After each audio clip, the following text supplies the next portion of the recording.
All right, joined at the dais by Iowa head coach Jan Jensen, along with student athletes Kylie Feuerbach and Hannah Stolke. Coach, have a brief opening statement. Yeah. Well, obviously, we had a really tremendous year that ended really with a disappointing moment. And, I will also have to recall all the good things that happened during this year, because when an ending happens like this, it's always hard to remember. But I was often asked about a month ago if this team had exceeded expectations. And I didn't know exactly how to answer that at the offset of one of those questions, because I hadn't thought about it. But then when I really delved into it a little bit, I do believe they did. Nobody really had us in that top 5 in the Big Ten Conference, and we had a lot of youth. We had sprinkled with some stellar young women who were seniors. But as we kind of began the trajectory, was a lot of the young people that were stepping up, and Ava Hayden burst onto the scene. Taylor Shrimlow became a pretty key, pretty steady leader. Little chit-chat Wright showed on occasion what she was going to be capable of doing. Overall, a heck of a year. This type of ending, definitely disappointing. But when I briefly looked at the box score, I don't believe we deserve to win it. Virginia, hats off. They came in here, and sometimes when you're that underdog, March, most people cheer for the underdog. You can play with a lot of less pressure, and you come in here and you're just kind of rolling, and they get 1, and then they get 2, and what do you got to lose? And they really played really, really well. But with us, I believe we took 20 more shots, and we weren't able to win it. I think we out-rebounded them. I needed to get my glasses. We did. Did we out-rebound them? What is it, Hannah? By 8. By 8. I mean, all the things that you should do, right? But when you look at categories that need to happen, the free throws, the shooting percentage, that hurts, because those things are a little bit more controllable. But overall, Virginia, man, Coach Mox did a great job at Missouri State. Heck of a job here. Hard to do. I would like to clarify my comments. I said to FDU coach, she was really great. I was talking about the principle of a lot of times this is hard to do, to come in on someone's court and win, and certainly a lot of times when you're a mid-major. I don't think the game is there yet for the women's game to move, and I love being at home, and I'm thankful for our crowd. But to do what Coach Mox and company did, that's really hard, and all the credit to them. Okay, we'll entertain questions for the student athletes. Please identify yourself and your outlet for their convenience. Thank you. John Bowman, Campus Associated Press for both players. This is your last home game. What do you take away from your experience here at Iowa, and how disappointing is this day the way it turned out? Yeah, it's really hard. You can go. I'm really thankful for the opportunity to play here. It's been a lot of fun, and just spending time with these. You're gonna make me cry. Spending time with these girls has been such a blessing to me. Obviously, not the way we wanted the game to go, but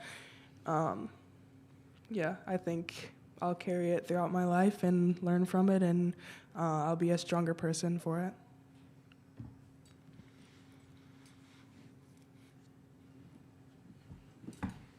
What were they able to do in the overtime that really kind of took the game away from you?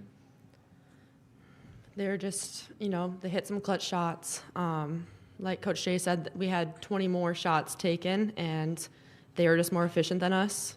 But, yeah, hats off to them for the way that they played in those double OTs. And, yeah, they played another game as well, so they pushed through it. But, yeah, they just got more shots off, made more shots. Any further questions for the student athletes? Ladies, thank you so much. Congratulations on a wonderful season. Now we'll entertain questions for Coach Jensen.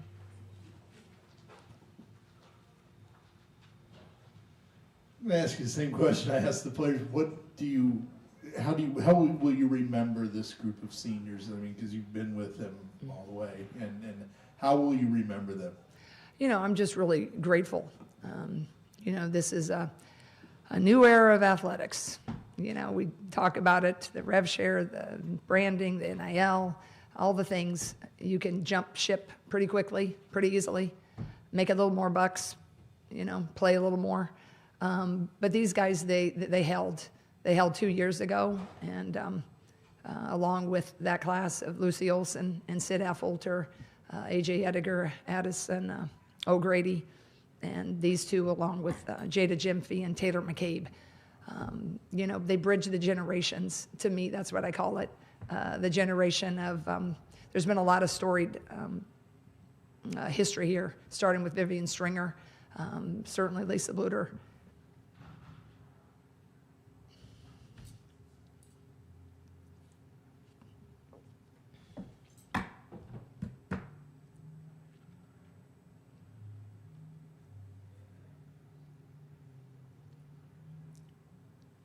This is what no sleep for about a week will do for you, and being disappointed.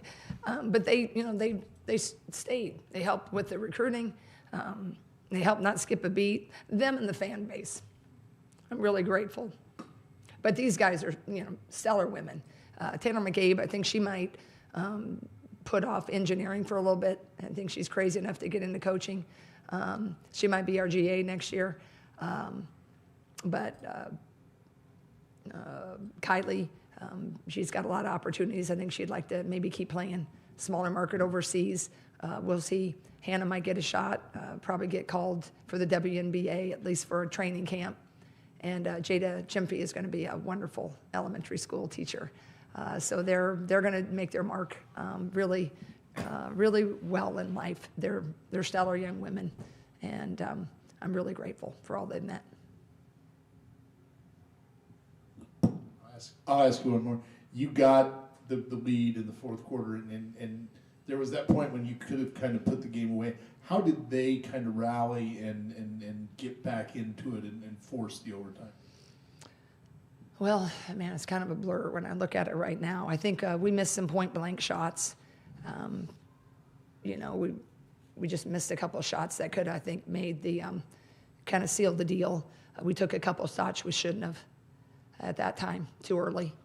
And they just made big plays. Usually when you win in March, someone's going to make big plays. And they made some really big plays. And eventually our poor free throw shooting is going to catch up with you. We've gotten by, and I'd like the record to state we have worked on it. I'd also like the record to state that no one feels worse than the people that miss it. But that'll forever be something we have to contend with in a social media world.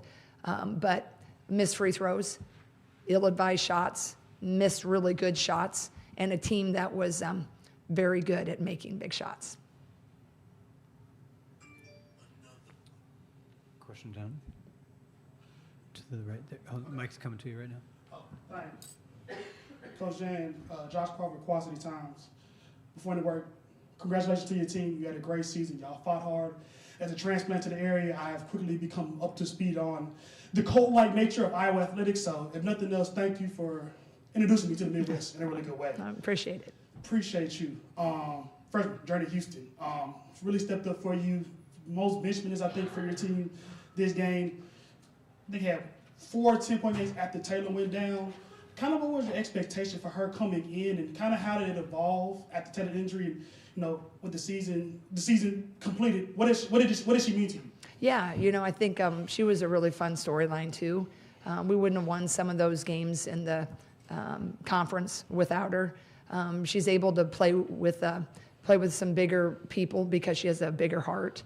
And after we kind of convinced her we needed her a little bit more at the 4, she's undersized today, but she really had some impactful minutes and moments. Her perimeter game isn't there yet. She wanted to play the 3. It's not there. She doesn't have a left hand yet quite as much. When you're in high school, you're playing the perimeter. When you get to this level, people are bigger, faster, stronger.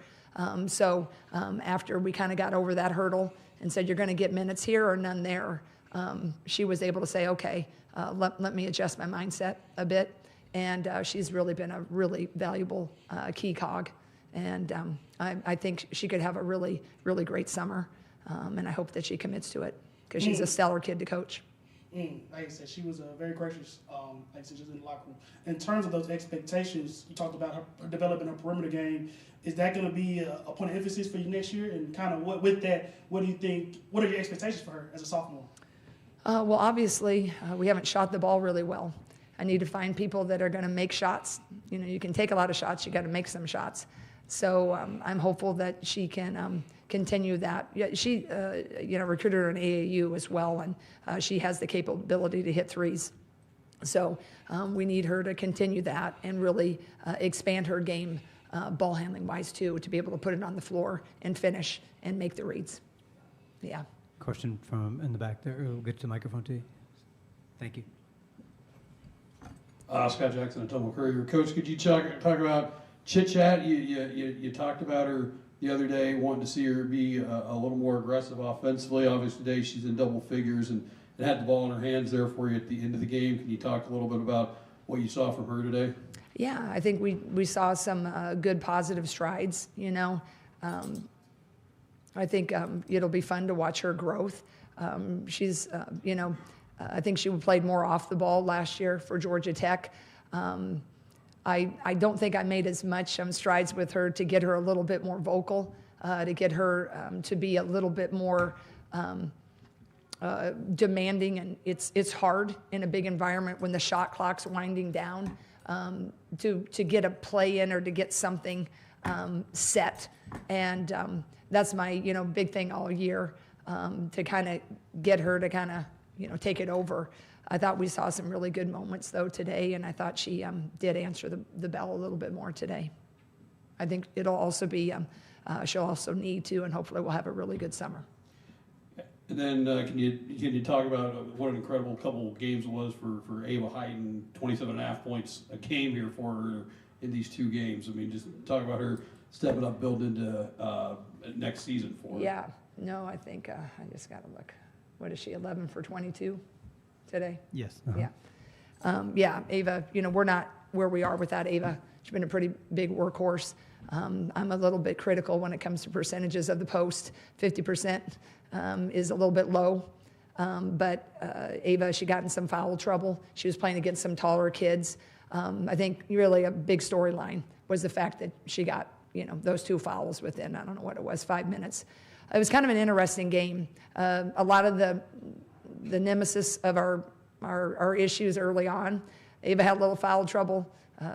We didn't shoot the ball really well. We didn't shoot the free throws very well. Defense held usually well enough. But yeah, Ava, I think, if she has the jump that she did from a year ago to now, if we get that jump again, I still think she should have ended up being one of the top 5 centers in the country. She probably just shy of that. But I think that, we're not here without Ava. I'm extremely proud of her. And I think today, that first 5 minutes really was the game. Anything else for Coach? Coach, thank you so much. Thank you. Congratulations Appreciate on a wonderful it. Thanks season. for coming, Women's Hoops.